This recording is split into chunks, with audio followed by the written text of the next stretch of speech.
அனைவருக்குமே வணக்கம். சற்று முன் கிடைத்திருக்கக்கூடிய ஒரு மிக மிக முக்கியமான செய்தி ஒன்று வெளியாகியுள்ளது. சற்று முன் 2G வழக்கை முடித்த நீதிமன்றம், 7 ஆண்டு சிறை தண்டனை விதித்த நீதிமன்றம், இது மாதிரி வந்து பார்த்தீங்கன்னா செய்திகள் வந்து வெளியாயிருக்கு. ஏற்கனவே பார்த்தீங்கன்னா 2G வழக்கில் வசமாக திமுக சார்ந்த 2 அமைச்சர்கள் வந்து சிக்கியிருந்தாங்க இல்லையா.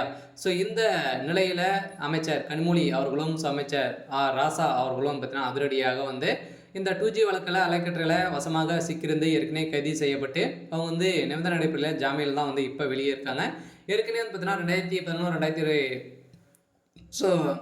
16 ஆண்டு காலத்தில் இவங்க வந்து செய்த ஊழலின் அடிப்படையில் அரசுக்கு வந்து பார்த்தீங்கன்னா நிறைய 30 கோடிக்கும் மேலே வந்து பார்த்தீங்கன்னா இவங்க வந்து இழப்பீடு வந்து செஞ்சுருக்காங்க அப்படின்ற மாதிரி. ஸோ தொடரப்பட்ட வாக்கின் அடிப்படையிலும் அதே மாதிரி 2G வழக்கில் அதிரடியாக ராசாவுடைய நண்பர் சாதிக் பாஷா அவர்களும் பார்த்தீங்கன்னா இருந்த சம்பவம். இந்த மரணத்தில்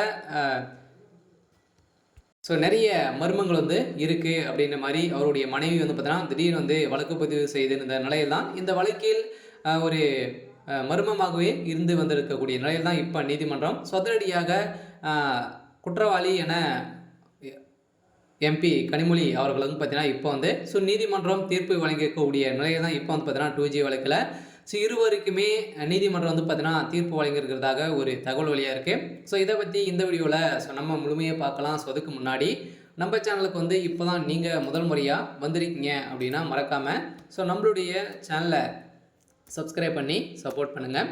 ஸோ வாங்க வீடியோக்குள்ளே போகலாம். ஸோ இந்த 2G வழக்கு மூலமாக வந்து பார்த்தீங்கன்னா அமைச்சர் கனிமொழி அவர்கள் வந்து பார்த்தீங்கன்னா அதிரடியாக வசமாக சிக்கியிருந்தாங்க. இந்த நிலையில் தான் ஏற்கனவே 2G ஊழல் வழக்கில் சிபிஐயின் மேல்முறையீட்டு மனுவை வந்து பார்த்தீங்கன்னா விசாரணைக்கு ஏற்றுக்கொண்டு டெல்லி உயர்நீதிமன்றம் வந்து பார்த்தீங்கன்னா தீர்ப்பு வழங்குகிறது. இந்த வழக்கில் குற்றச்சாட்டப்பட்ட அனைவரும் குற்றவாளிகள் இல்லை என 2017 ஆண்டு காலத்தில் தீர்ப்பளித்தது.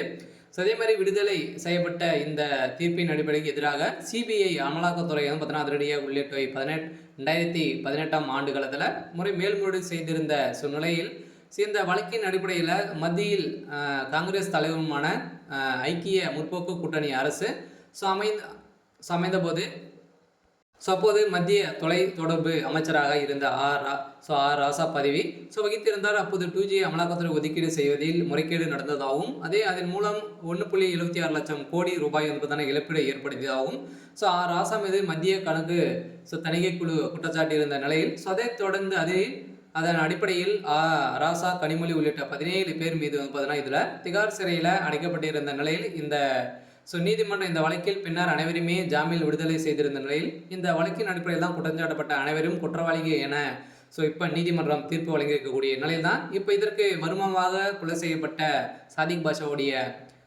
மரணம் தான் இவருடைய வாழ்க்கையை முடிக்கக்கூடிய அளவிற்கு இவங்களுக்கு 7 ஆண்டு சிறை தண்டனை விதித்திருக்கிறதாக தகவல் வழியாக இருக்குது. கூடிய விரைவில் கைது செய்ய போகிறாங்க அப்படின்ற மாதிரி தான் ஒரு தகவல் வழியாக இருக்குது. சரி, ஓகே. எனக்கான அப்டேட் வந்து பார்த்தீங்கன்னா இதுதான். மறக்காமல் நம்மளுடைய சேனலை சப்ஸ்கிரைப் பண்ணி சப்போர்ட் பண்ணுங்கள். தேங்க்யூ.